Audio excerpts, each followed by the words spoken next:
नमस्कार। आज हम करेंगे आपके कोर्स में जो सेकेंड यूनिट है इलेक्ट्रोकेमिस्ट्री, उसके पार्ट 1 की इलेक्ट्रिकल ट्रांसपोर्ट। और इलेक्ट्रिकल ट्रांसपोर्ट में सबसे पहले हम ये जान लेते हैं कि अगर कोई चीज चालक है, कोई भी चीज का ट्रांसपोर्टेशन करने के लिए एक वाहक की या चालक की जरूरत होती है। तो चालक होता क्या है ना? तो इलेक्ट्रिकल कंडक्टर जो होता है वो जो है इलेक्ट्रिकल चार्ज का प्रवाह करता है। ठीक है, जिसमें प्रवाह होता है उसको इलेक्ट्रिकल कंडक्टर के नाम से जानते हैं, और जिसमें ये प्रवाह होता है, जिसमें ये प्रक्रिया पाई जाती है, उसको इलेक्ट्रिकल कंडक्शन कहते हैं।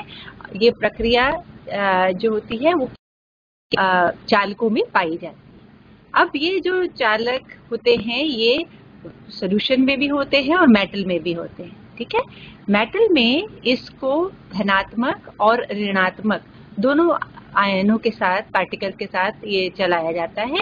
जब ये पॉजिटिव आयन्स के साथ, जैसे आपने देखा होगा जो आपकी बैटरीज होती हैं या जो आपके फ्यूल सेल्स होते हैं, उसमें धनात्मक पार्टिकल ही इस चार्ज को आगे बढ़ाते हैं। और जैसे कॉपर है, एल्यूमिनियम है, आप उस पर देख रहे होंगे अपनी स्क्रीन पे लिखा है कि अगर इलेक्ट्रॉनों के द्वारा यह चीज चलाई जाती है तब इसमें वो ऋणात्मक चार्जेस के द्वारा ये प्रक्रिया होती है कंडक्शन की। अब अगर अपन जाने कि कंडक्टर्स जो होते हैं या इलेक्ट्रिकल ट्रांसपोर्ट होता है उसमें कितने प्रकार हैं, अगर अपन उसको क्लासिफाई करते हैं तो कंडक्टर में आप देखिएगा आपके उसमें परीक्षा में पूछा भी जाता है कि दो तरीके से अपन इसको मुख्यतः पढ़ते हैं, पर यहाँ पर मैंने 3 तरीके से इसको बताया है। मेटेलिक और इलेक्ट्रॉनिक कंडक्टर क्या होते हैं, जिसमें कोई भी कंडक्शन के दौरान या चालक विद्युत प्रवाह होने के दौरान कोई भी रासायनिक परिवर्तन नहीं होता है।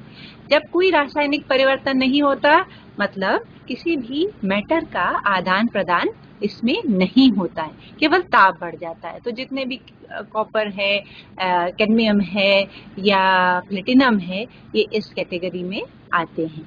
पर जब अपन इलेक्ट्रोलाइटिक कंडक्टर की बात करते हैं, मतलब हम सॉल्यूशन की बात करते हैं, तब हम ये मान के चलते हैं कि चार्ज जब इधर से उधर जाएगा तो केमिकल चेंज या रासायनिक परिवर्तन भी होगा इलेक्ट्रोड्स पर, और साथ ही साथ पदार्थ का भी आदान प्रदान होगा।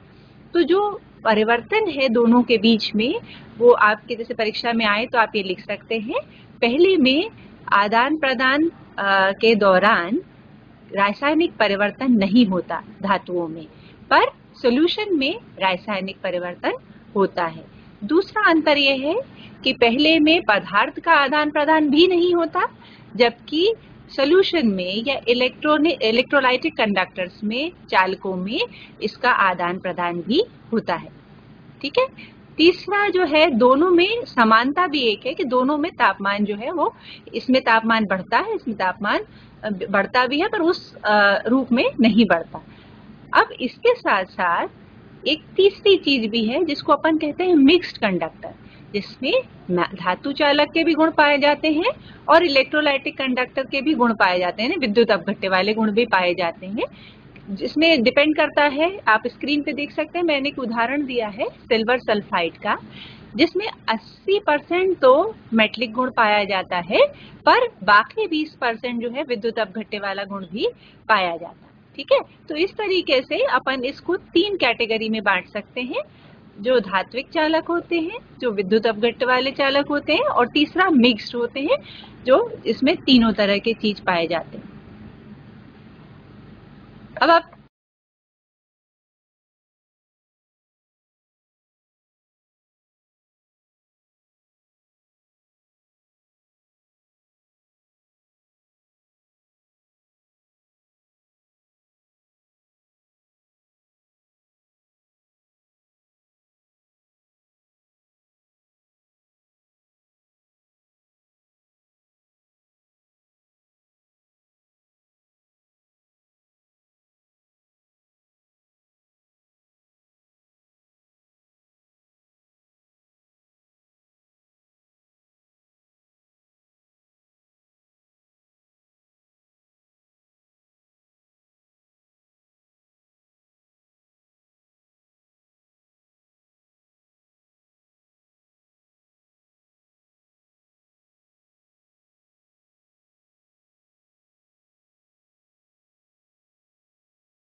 अभी हम बात कर रहे थे कि किस किस तरीके के कंडक्टर्स होते हैं या चालक होते हैं, जिसमें मैंने आपको अंतर बताया धातु में और विद्युत अपघट्यों में, और साथ ही अपन ने मिक्स कंडक्टर की बात करी।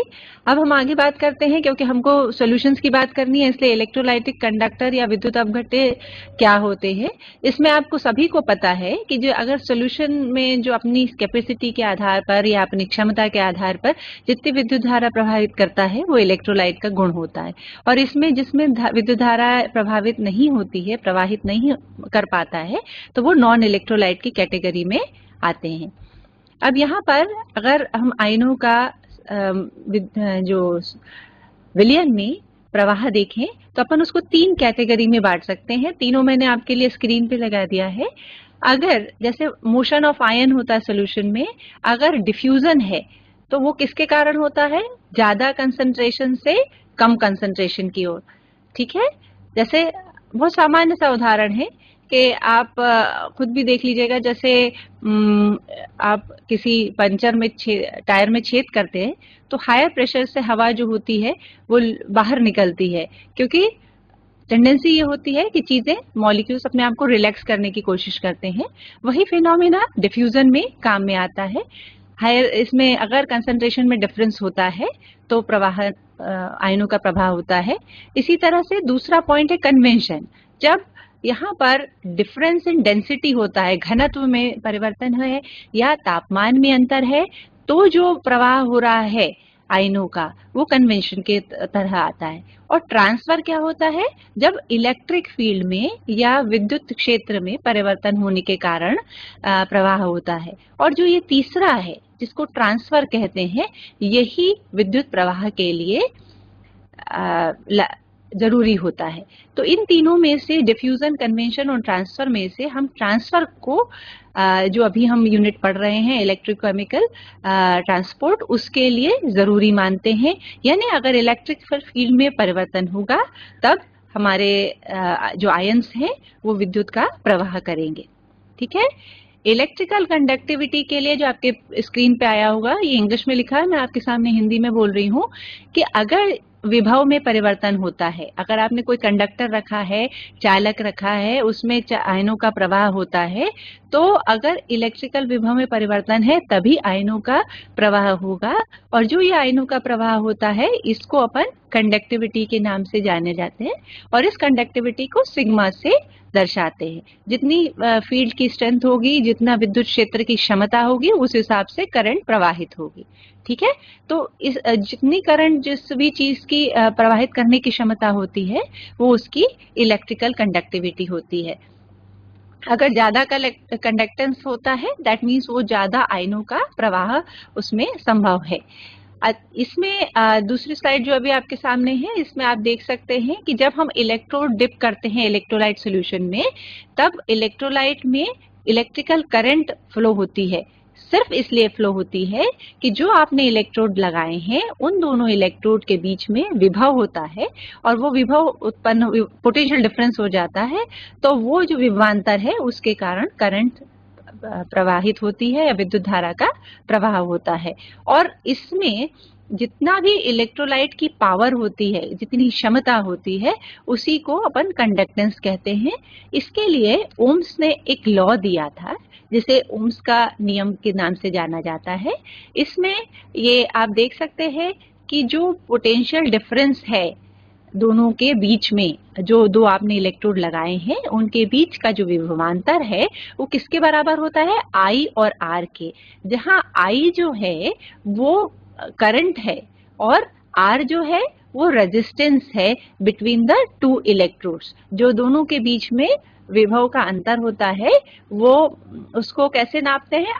That is equal to IR, current और प्रतिरोध दोनों का गुणनफल होता है। इसमें रेजिस्टेंस को ओम से दर्शाते हैं और करंट को एम्पियर से दर्शाते हैं। ठीक है, अब आपके स्क्रीन पे अगर आप देखें तो सॉल्यूशन रेजिस्टेंस लिखा है।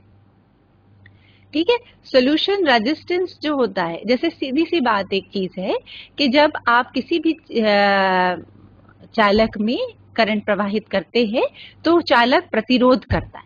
ठीक है। और ये प्रतिरोध जो है वो रेजिस्टेंस कहलाता है। सामान्य सी बात है, अगर किसी भी चीज को छेड़ेंगे, वो आराम से बैठे हैं, जैसे आप ही लोग बैठे हुए हैं, कुछ आपके साथ सख्ती की जाएगी तो आप भी थोड़ा सा उसका प्रतिरोध करेंगे, उसको बात को एकदम से तो नहीं सुनेंगे। तो इसी तरह चालकों में भी जब विद्युत धारा प्रवाहित करी जाती है तो वो चालक थोड़ा सा रेजिस्टेंस देता है, प्रतिरोध करता है, दैट इज वो उसको दर्शाते हैं आर के हिसाब से। और इसी रेजिस्टेंस का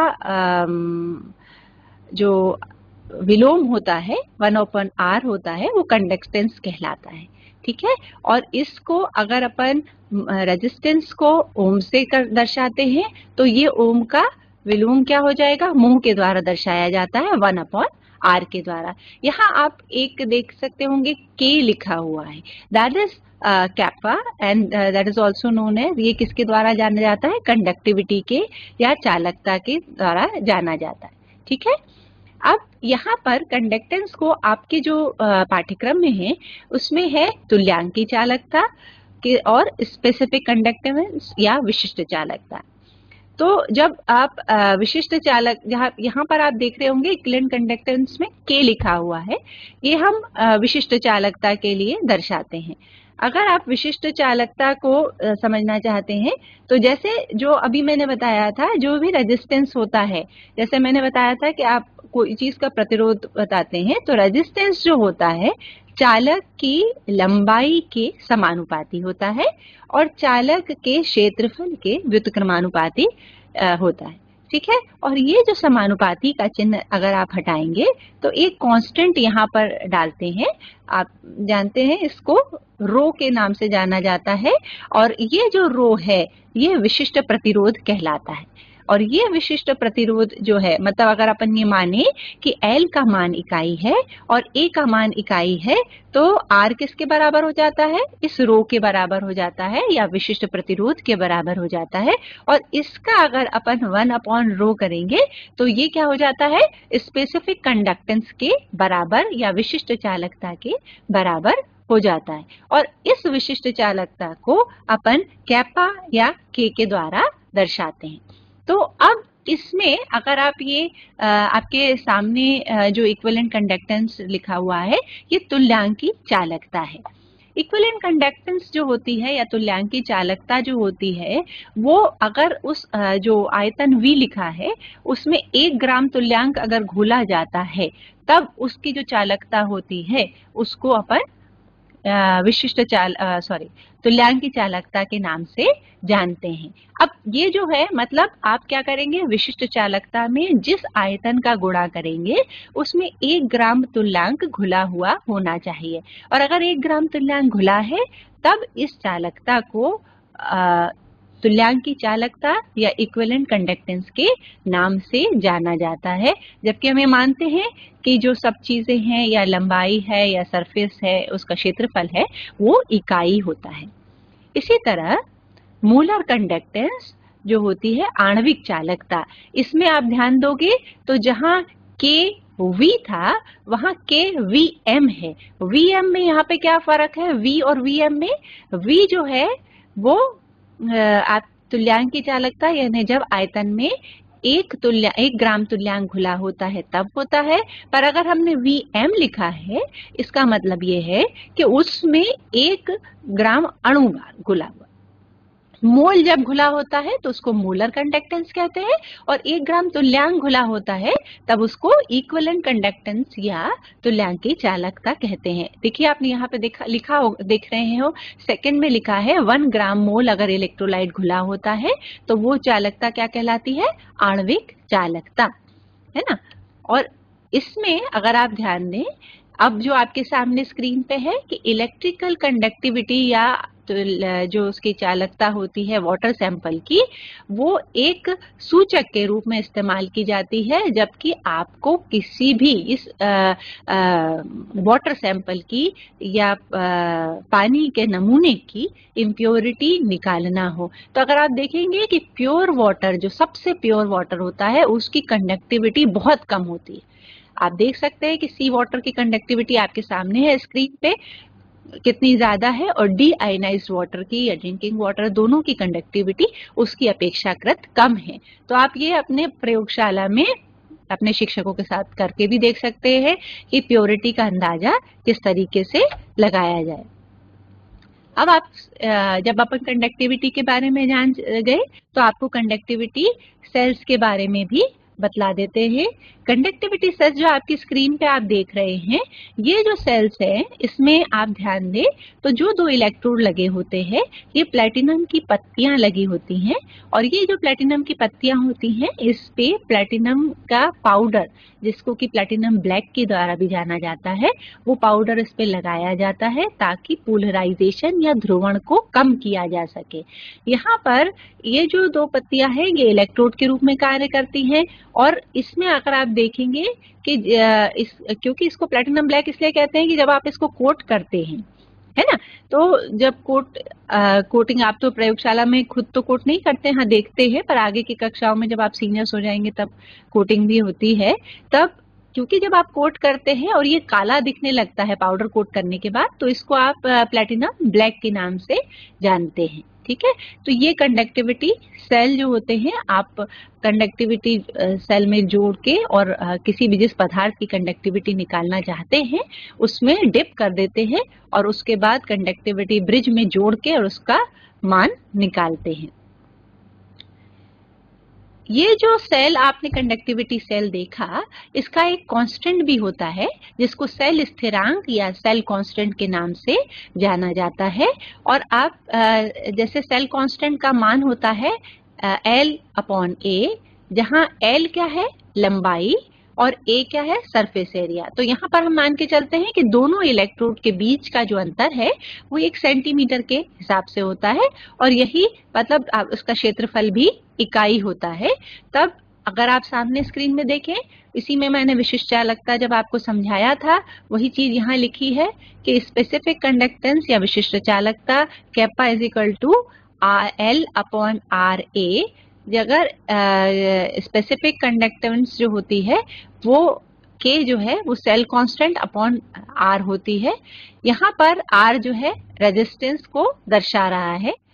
अगर एरिया ऑफ क्रॉस सेक्शन को अपन सेंटीमीटर स्क्वायर में जाने और दोनों के बीच की दूरी को सेंटीमीटर में लेते हैं तो सेल कांस्टेंट सेंटीमीटर के हिसाब से मिलता है। अब आप नीचे एक छोटा सा रेड में लाइन देख रहे होंगे, उसमें मैंने आपके लिए एक न्यूमेरिकल लिखा है जो कई बार न्यूमेरिकल के रूप में तो नहीं, हाँ उसमें पूछा जाता है ऑब्जेक्टिव टाइप में।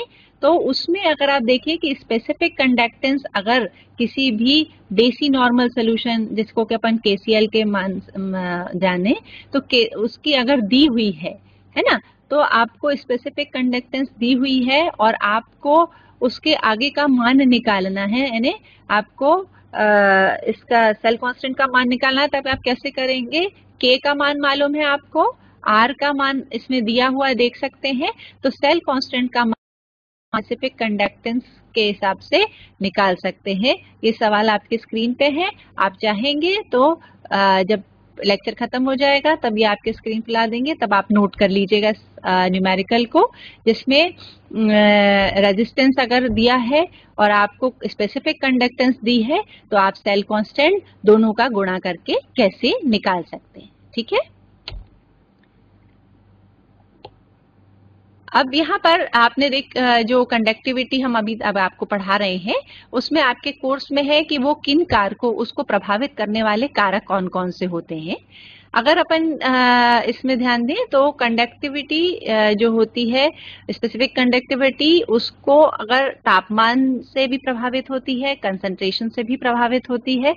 तो अगर कंडक्टिविटी में अगर आप नेचुरली, इसके में तनुता का मैंने अभी जिक्र नहीं किया, अगली स्लाइड पे है, तो अगर आप तापमान बढ़ाते हैं तो नेचुरली सॉल्युबिलिटी बढ़ती जाती है और उससे कंडक्टिविटी प्रभावित होती है। इसमें अगर वाटर में अगर सॉल्ट घुले होते हैं तो उसके कारण भी कंडक्टिविटी प्रभावित होती है। आप यहाँ आपके स्क्रीन पे देख रहे होंगे कि कंसंट्रेशन जो होता है उससे कंडक्टिविटी किस तरीके से चेंज होती है। आप खुद ही देख लीजिएगा, साइड में लिखा है पोटेशियम क्लोराइड और सोडियम क्लोराइड के लिए मोलर कंडक्टिविटी जो है, अगर मोलर कंसंट्रेशन बढ़ाते जाते हैं तो थोड़ा सा मतलब नीचे की तरफ झुकती है। आपके ऊपर देखिए आप, मोलर कंडक्टिविटी आपके लेफ्ट हैंड साइड पे लिखा है और मोलर कंसंट्रेशन एक्स एक्सिस पर है। आप इससे ही समझ सकते हैं कि अगर कंसंट्रेशन बढ़ाते जाते हैं तो जो वीक इलेक्ट्रोलाइट होते हैं, दुर्बल विद्युत अपघट्य होते हैं, तो उनके कंडक्टिविटी जो है उसमें थोड़ा सा परिवर्तन आता है। इसी तरह जो स्ट्रॉन्ग इलेक्ट्रोलाइट होते हैं उनकी कंडक्टिविटी में किस तरीके का परिवर्तन आता है आपको नीचे दिखाई दे रहा होगा। अब आपके सामने ये जो है, आप देखिए टेम्परेचर डिपेंडेंस ऑफ कंडक्टेंस, यहाँ पर ताप पर आधारित में देखिए 10, अगर आपको दिख रहा होगा तो 10 डिग्री सेंटीग्रेड पर कंडक्टेंस हरे से दर्शाई गई है, 30 पे थोड़ा और ऊपर चली गई है, 50 पे थोड़ा और ऊपर चली गई है, यानी ताप बढ़ाने पर इसमें परिवर्तन आता है। अब इस आपके सामने एक व्हीट स्टोन ब्रिज दिखाया गया है जिसमें आपके कोर्स में है चालकता का मापन। तो चालकता के मापन के लिए, हालांकि आजकल सब लोग डिजिटल इस्तेमाल करते हैं, लैब में इस तरीके का आपको नहीं मिलता है, ये केवल थियोरेटिकली पढ़ाया जाता है जिसमें आप जान लें। इसमें 4 भुजाएं दिख रहा है आपको, R1, R2, R3, R4 जहां लिखा हुआ है, ठीक है। इसमें R1 जहां है और R2, यहाँ पर R1 जो है वो प्रतिरोध है, R2 जहां पर लिखा है वहां पर अपन सेल लगाते हैं और सेल लगा के वहां पर उस विद्युत अपघट्य को रखते हैं जिसकी चालकता का हमको की गणना करनी होती है। R3, R4 के बीच में आप देखेंगे एक तीर बना हुआ है, उस तीर को आगे पीछे सरका कर हम गैल्वेनोमीटर में रीडिंग करते हैं और एक हेडफोन लगा रहता है, जिससे पहले पुराने इसमें करते थे कि साउंड कहाँ पर आपको न्यूट्रलाइज हो जाता है, वो जहां पर R3 और R4 के बीच का बैलेंस है उसको नोट करते थे। आजकल आपको डिजिटल में सीधी सीधी रीडिंग दिखाई देती है। इसमें R1 upon R2 is equal to R3 upon R4, ये व्हीट स्टोन ब्रिज का सिद्धांत है। अब इसमें से R1 आपको निकालना होता है, तो नेचुरली जब आपको R1 निकालना होगा तो R2 को आप दूसरी तरफ ले जाएंगे। अब आपके पास हो गया R2, R3, R4। उसके बाद जो R1 की वैल्यू आएगी उसका व्युत्क्रम यानी कंडक्टिविटी होगी, ठीक है। और वो अगर आप उसमें सेल कांस्टेंट का गुणा करेंगे तो आपके पास इस तरह से क्या आ जाएगा, स्पेसिफिक कंडक्टिविटी आपके पास आ जाएगी। और इससे अगर आप, ये आपके पास एक बार आ गया तो आप इससे अननोन का, जहां kx और rx दिख रहा है वो अननोन के लिए है। एक बात और है, यहाँ पर आप स्क्रीन में देख सकते हैं कि कंडक्टेंस सेल जो भी होते हैं, चालकता सेल जो होते हैं, उनका कैलिब्रेशन KCl के द्वारा या पोटेशियम क्लोराइड के द्वारा करते हैं। आप अपने टीचर से पूछ सकते हैं, अपने प्रोफेसर से पूछ सकते हैं, वो आपको बताएंगे कि कंडक्टिविटी सेल को अपन पोटेशियम क्लोराइड में डिप करके रखते हैं। अब यहाँ आपके स्क्रीन पे विधि लिखी हुई है, आप एक बार हम बता चुके हैं, एक बार फिर से आपके लिए बता देते हैं कि यहाँ पर अपन R1 डिटरमाइन करते हैं। उसके बाद वहां पर R1 डिटरमाइन करने के बाद हमारे पास जब R1 की वैल्यू आ जाती है तो हम स्पेसिफिक कंडक्टेंस टेबल में से देख लेते हैं कि स्मॉल k का मान कैप्पा का, और उसके बाद अपन एक वैल्यू निकाल देते हैं। अब उसके बाद अननोन सोल्यूशन डाल के और R डिटरमाइन करते हैं और फिर इस नीचे वाली इक्वेशन से उसका मान निकाल लेते हैं।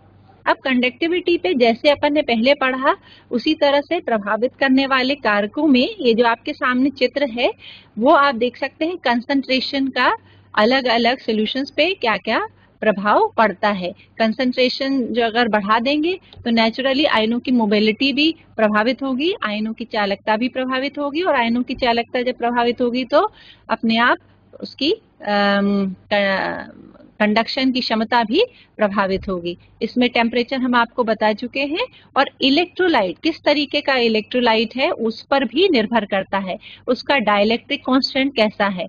अगर आपके जो चालक है उसका डाइलेक्ट्रिक कांस्टेंट, जो विलायक है उसका डाइलेक्ट्रिक कांस्टेंट विद्युत अपघट्य से फर्क है या कम है तो चालकता भी उस हिसाब से कम हो जाती है। एक क्वेश्चन आपके बोर्ड पे आया है ये अक्सर आ जाता है कि अगर स्पेसिफिक कंडक्टेंस या विशिष्ट चालकता का मान जो है और तुल्यांकी चालकता के मान पे क्या प्रभाव पड़ता है अगर आप डाइल्यूशन करते हैं। तो इसमें डाइल्यूशन में क्या होता है, आप देखेंगे क्योंकि आयतन इसमें बढ़ जाता है तो तुल्यांकी चालकता और मोलर कंडक्टिविटी दोनों बढ़ती है, जबकि स्पेसिफिक कंडक्टिविटी कम होती है। अब अपन आते हैं कोलराउश लॉ पे। कोलराउश लॉ जो है यहाँ पर किसके लिए दिया गया था, ये दिया गया था कि जो इलेक्ट्रोलाइट्स होते हैं जिनका कि जैसे सोडियम क्लोराइड और पोटेशियम क्लोराइड है, इसमें हर आयन की एक अपना कंट्रीब्यूशन होता है। किसमें, जैसे चालकता में अपना कंट्रीब्यूशन होता है। अगर आप सोडियम को पोटेशियम से रिप्लेस कर देंगे तो भी, यानी उसको उससे हटा देंगे तब भी विद्युत जो चालकता में अंतर आएगा वो निर्धारित रहता, उसमें ज्यादा फर्क नहीं आता।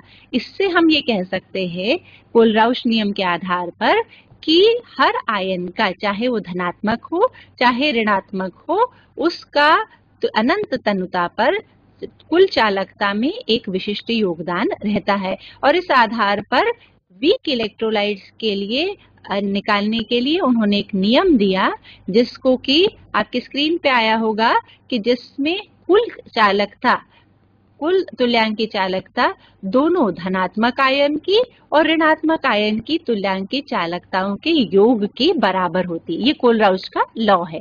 और ये किन विद्युत अपघट्य के लिए लागू होता है, जिनको आप आसानी से ज्ञात नहीं कर सकते। तो आपको इस फॉर्मूले के तहत आप इसको ज्ञात कर सकते हैं।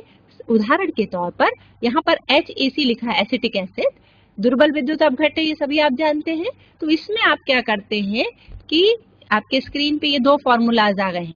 तब अपन क्या करते हैं, जो तुल्यांकी चालकता होती है HCl की, उसके बाद सोडियम एसीटेट की, और उसके बाद NaCl, ऐसे प्रबल विद्युत अपघट्यों की चालकताओं को लेके उसको धन करके और या ऋण कर उसकी चालकता निकाल लेते हैं। उदाहरण के तौर पर जो आपके सामने स्क्रीन पे दिख रहा है कि हमने HCl में सोडियम एसीटेट जोड़ा और उसमें से सोडियम क्लोराइड माइनस कर दिया। अब माइनस करने से आप देखेंगे, अगर नीचे देखें तो उसमें अलग अलग लिखा हुआ है, तो सोडियम भी कट जाएगा, क्लोराइड भी कट जाएगा, आपके पास बचेगा H और एसीटेट। और जब आप दोनों को जोड़ देंगे तो आपको एसिटिक एसिड की तुल्यांकी चालकता मिल जाएगी। तो कोलराउश लॉ के हिसाब से हम ये जानते हैं कि किसी भी विद्युत अपघट्य की कुल चालकता उसके धनात्मक और ऋणात्मक आयनों की तुल्यांकी चालकताओं का योग होता है।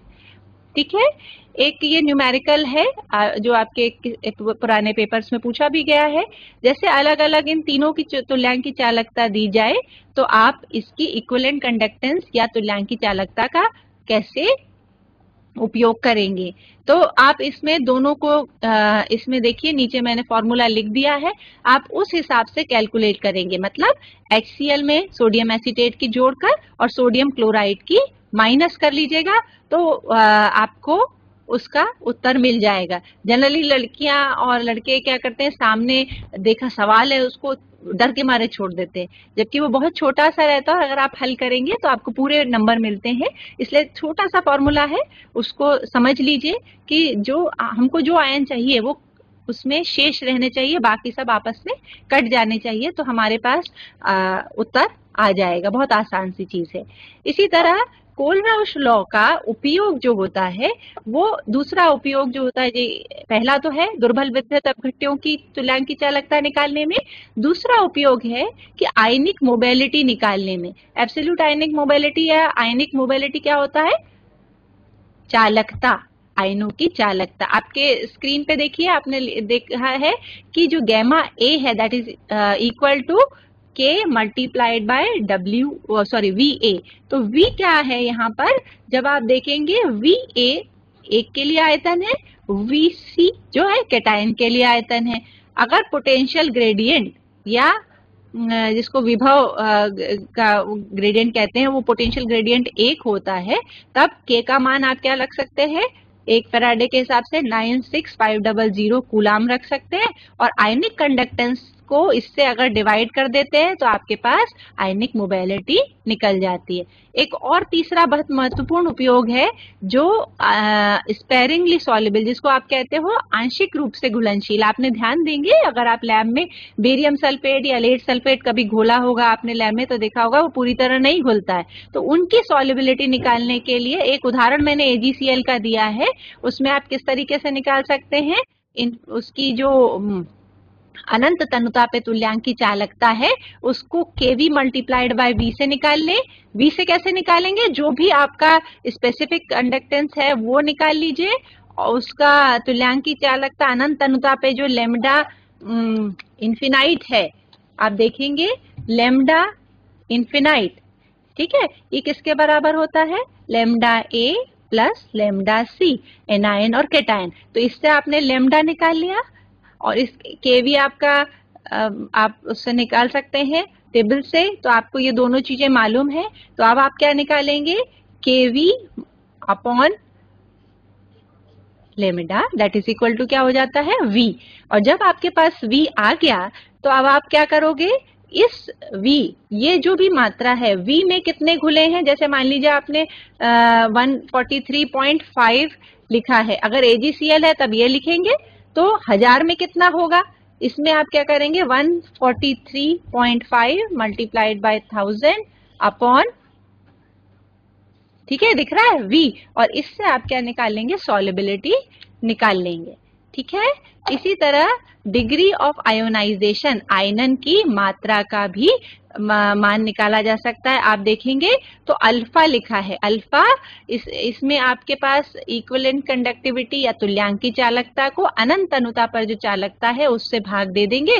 जैसे एक नीचे उदाहरण रेड में लिखा है कि अगर इक्विवेलेंट कंडक्टिविटी या कंडक्टेंस कितनी है 20 ओम है ना, मोज है, और अनंत तनुता पे कितनी है 400 मोज, तो अल्फा का मान क्या होगा बताओ, अल्फा का इसमें क्या करोगे आप, लेमडा V अपॉन क्या कर दोगे, लेमडा इन्फिनाइट, और इससे आपका मान किसका निकलेगा, आयनन की मात्रा या अल्फा का मान निकल आएगा। ये भी ऑब्जेक्टिव में पूछा जा चुका है, ठीक है। तो आप इसको भी नोट कर सकते हो कि इक्विवेलेंट कंडक्टेंस को अगर अनंत तनुता पर चालकता से विभाजित कर दोगे, डिवाइड कर दोगे, छोटा सा है आयनन की मात्रा निकल जाएगी, ठीक है। तो इसको अगर आप करोगे तो आपका मान जो है वो आ जाएगा, है ना। अब ये भी प्रश्न पूछा जा चुका है, ये हम आपसे लास्ट में सॉल्व करवा देंगे, है ना। इसमें ये देखिए कि अगर आपको K का मान दिया है NH4OH के लिए, है ना, और आपके पास यहाँ पर जो कैपिटल 0 इसमें लिखा हुआ है, अगर आप ध्यान दे दें इस तरीके से लिखा है, इसका मतलब आप यहाँ पर अनंत तनुता पे चालकता समझ लीजिएगा, ठीक है।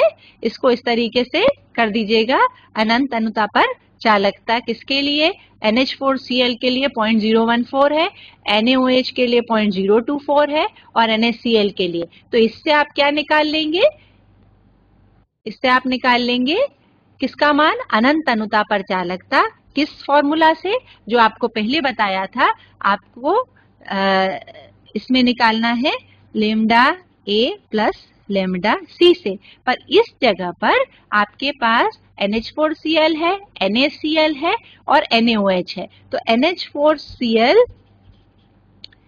NaOH और NaCl, अब आपको क्या बनाना है, NH4OH जब बनाना है तो आपको क्या करना पड़ेगा, Na और Na को काटना पड़ेगा, है ना। कैसे करना पड़ेगा, ऐसा कुछ लिखना पड़ेगा कि Na भी कट जाए और Cl और Cl भी कट जाए। इसके लिए आपको इसको माइनस करना पड़ेगा, ठीक है, और इसको प्लस करना पड़ेगा, और जब आप इसको माइनस प्लस कर देंगे तो ये कट जाएगा और आपके पास क्या बच जाएगा, NH4OH, और इससे आप इसकी अनंत तनुता पर चालकता को निकाल पाएंगे। और जब आपके पास अनंत तनुता पे चालकता निकल जाएगी तो आप K की वैल्यू आराम से निकाल सकते हैं। ये देखिए आपको हमने सॉल्व करके भी बता दिया है, अगर आप चाहें तो आप अपने कॉपी में इसको नोट कर सकते हैं। और जब आपके पास इस तरीके से लेमडा की वैल्यू आ जाएगी तो आप इससे अल्फा की वैल्यू या आयनन की मात्रा को निकाल पाएंगे। ठीक है, और इसमें अब लास्ट का बचा है थोड़ा सा कैलकुलेशन। अगर अपन करते हैं आयनिक प्रोडक्ट की, जिसको आप कहते हैं आयनिक प्रोडक्ट, यानी क्या होता है आयनिक गुणनफल, और इसको कैलकुलेट करने के लिए भी फॉर्मूला आपके स्क्रीन पर है।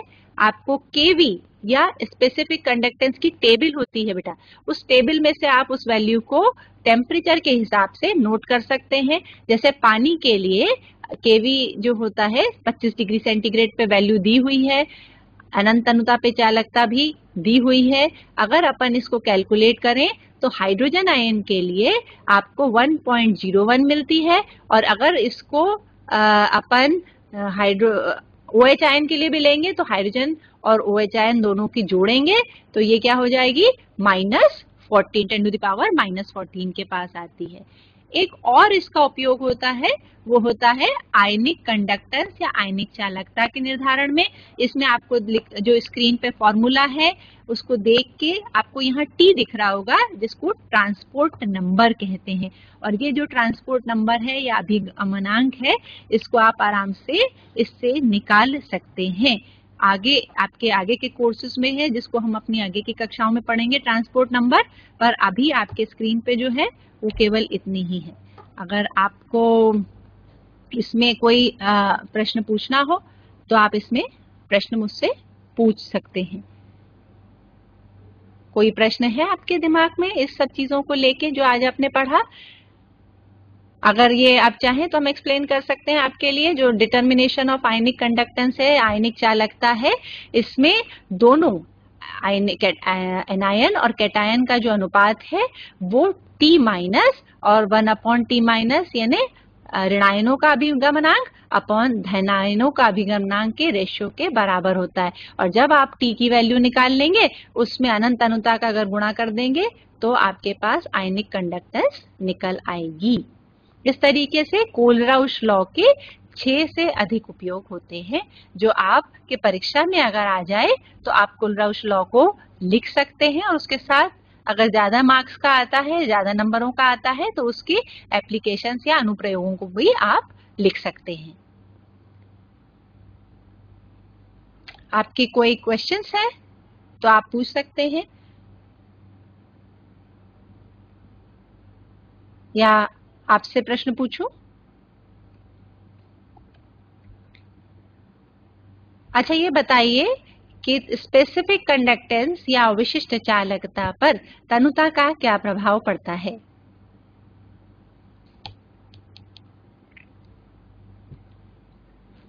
कौन बताएंगे? मैम डिक्रीज होगी। कौन डिक्रीज होगी? कौन बोल रहे हैं? From government college Nepanagar. Nepanagar decrease होगी। बेटा क्यों डिक्रीज होगी? Very good. Ma'am number of ions decrease होंगे, इसलिए वो भी डिक्रीज होगी। और तुल्यांकी चालकता इंक्रीज होगी। वो क्यों? क्योंकि कापा इंटू वी।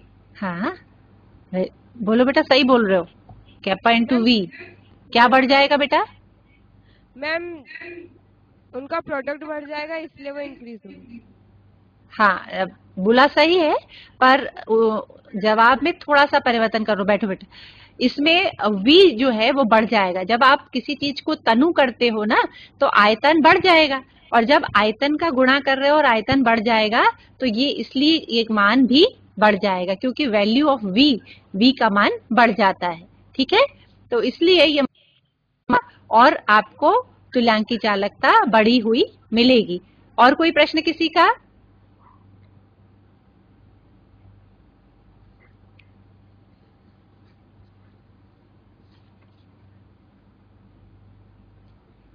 आप प्रश्न, आपके स्क्रीन पे एक सवाल दिया हुआ है,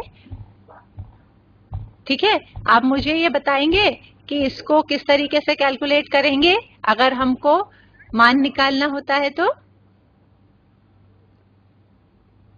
आपके इसके स्क्रीन पे एक एक्सरसाइज दी हुई है अगर इस तरीके से स्पेसिफिक कंडक्टेंस उसमें तुल्यांक की चालकता, विशिष्ट चालकता नहीं, तुल्यांक की चालकता निकालनी हो अनंत अनुता पर, तो किस तरीके से निकालेंगे? अभी आपके सामने करके भी दिखाया था, फिर से देखिए इसको, है ना, क्योंकि आप जो है उसके आप उस चीज को जैसे इसमें बेटा देखो NH4OH की निकालनी है, ठीक है।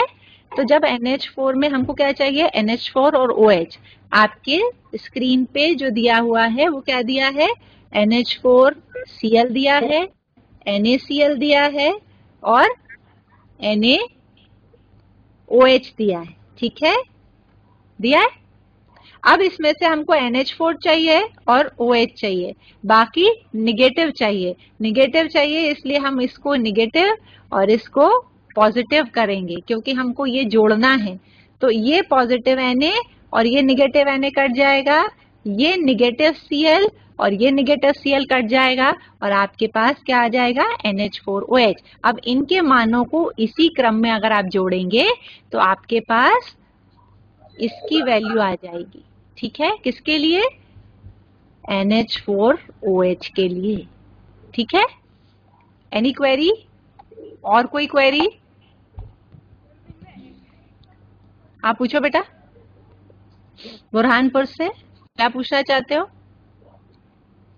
मैम जो एनायन और जो केटायंस होते हैं, तो ये कोलरास जो लॉ आपने बताया उसके अंदर जो माइनस और प्लस अभी आपने बताया कि जो NH4OH is equal to sorry plus NaCl और प्लस NaOH, तो इसमें आपने बताया कि Na और NH जो है कैंसिल आउट हो जाएंगे और Cl उसके बाद फिर आपने NH4 और OH का कैलकुलेशन करना बताया, तो उसमें मैम एनायन और केटायन का रिलेशन है? देखो बेटा बैठो, अगर यहाँ पर देखो तो यहाँ पर देखो सोडियम से सोडियम कटेगा, है ना, उसके आगे प्लस है, ठीक है, ये सोडियम के आगे प्लस है, इस सोडियम के आगे माइनस है, और ये ऋणात्मक है और ये धनात्मक है, उसके पॉजिटिव चार्ज पर कुछ फर्क नहीं पड़ रहा बेटा। यहाँ पर ये और ये आपस में, क्योंकि इसके आगे माइनस है तो ये माइनस और ये प्लस कट जाएगा, उसका धनात्मक ऋणात्मक से कोई ताल्लुक नहीं है। और इसी तरह ये Cl जो है और ये Cl, ये इसके आगे पॉजिटिव साइन है बेटा, तो ये Cl और ये नेगेटिव, ये Cl और Cl कट जाएंगे। अब आपके पास क्या बचेगा, जो भी कंडक्टिविटी बचेगी वो किसकी बचेगी, NH4OH की और OH की। तो जब मिलेंगे तो क्या बन जाएगा, NH4OH, ठीक है, आया समझ में? और कुछ हो? Okay ma'am, okay ma'am, thank you बेटा। और कोई प्रश्न? ये हम समाप्त करते हैं, ठीक है, धन्यवाद।